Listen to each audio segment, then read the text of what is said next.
as the G20 starts to look at it, G20 is better at working on global growth than any other group. But as we start looking at future problems or future goals,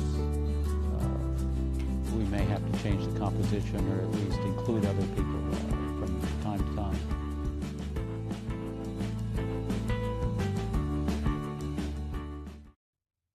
You know, the G20 came about because we had a problem that the G7 couldn't solve.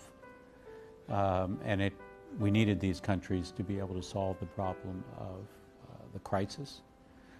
They were all affected by the crisis, so they all had a reason to come together and try to work on this. So I think as we face different problems, we're going to have to look at who are the players we need, who are the people we need to help solve it. There is a problem that anytime you get a group together, the more voices you have, the more complicated it gets. So, you know, I mean, it's true when people go out to dinner together. It's true when countries get together as well. So G20 is now becoming, you know, the G20 plus a group of friends, plus a group of international organizations. I think if we start looking at who's going to be at the table and around the table, we'll end up with 34, 35 players. And it is flexible. But I think as the G20 starts to look at it, the G20 is better at working on global growth than any other group. But as we start looking at future problems or future goals, we may have to change the composition or at least include other people from time to time. And I think that China has understood with the G20 presidency that there is a need for a mechanism that looks long-term, that sets itself as a device for oversight, for stewardship of the global economy through coordination. Macroeconomic policies, trade policies, investment policies, they should all be coherent in such a way that they don't work against each other. One of the things that G20 did was that it brought developed countries and emerging markets together.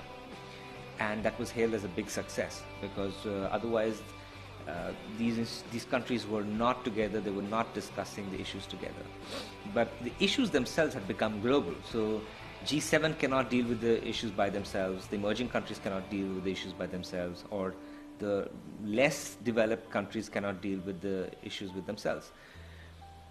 What is less appreciated and less known is that the issues have also become very cross-disciplinary. In an interconnected economy, everything depends on everything else. So trade cannot be left to World Trade Organization, and you cannot leave sustainable development to United Nations, and you cannot leave banking regulations to Bank of International Settlements.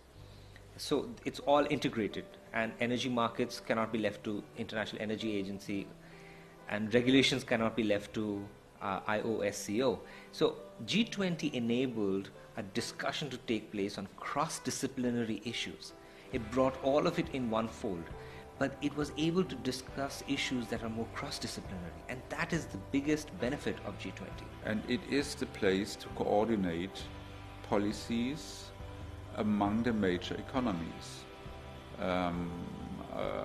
which does not contradict other fora where policies are coordinated and where all countries can participate, like the UN system, the OECD, the multilateral development banks. The G20 has not proven very effective in several areas, and there is room for improvement. Everyone is looking at China now, because under China's G20 presidency, we would hope that the effectiveness and the efficiency of the G20 will improve. So the lack of proper coordination is possibly the major problem that we face in the world today. And this is a problem not simply because interests differ across countries, but also because the institutions that we have don't permit coordinated thinking about coordination.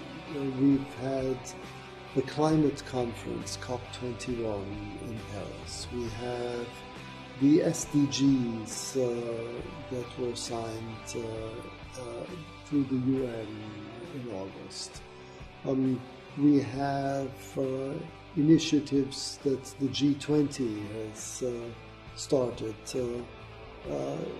in terms of social inclusion, W20, business, B20, and C20, different initiatives.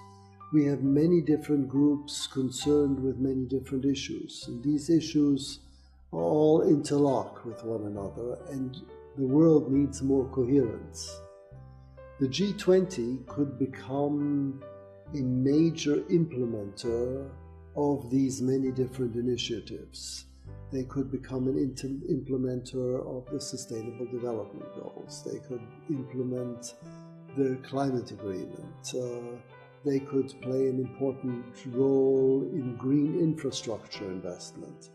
And if they go down this road, the G20, of being implementers that in a coherent fashion of different initiatives that have started in different organizations, then I think we will come into a much healthier world in which it is possible to think coherently about the many different problems that the world has and bring countries into relationship with one another in addressing them.